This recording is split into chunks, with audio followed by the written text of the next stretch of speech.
या नंदुरबार जिल्हा आरोग्यात सुद्धा बऱ्याचशा सुविधा आहे ज्या वरांदोजे त्या सुविधा आम्हाला नाही मिळवल्या आहे। त्या सुविधा वरांदोजे आम्ही जी पेशा भरती है जी खास करून या महाराष्ट्रात पेशा भरती नाही होई रोहिली है की पेशा भरती वरांदोजे ज्या पद्धतीचे सर्वोच्च न्यायालय आदेश होईल सर्वोच्च न्यायालय आदेशाप्रमाणे जर आदिवासी समाजात जर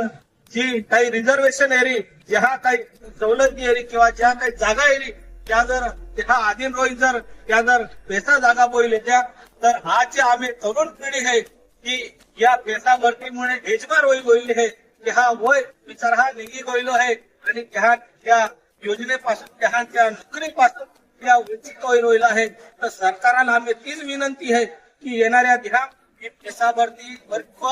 येणाऱ्या दिहाम आम्ही जो समाज आहे आम्ही ज्या लोक येतात त्या न्याय मिळत होते त्या पद्धतीचे मागण्या आहे आणि त्या मागण्या जरूर सरकार पूर्ण करेल म्हणजे आशा आम्हाला सरकारा वेणे आहे आणि जाऊ लोक आम्ही मागण्या पूर्ण नाही होईल जाऊ लोक आंदोलन चालूच राहणार आहे। जय आदिवासी जय जोहार।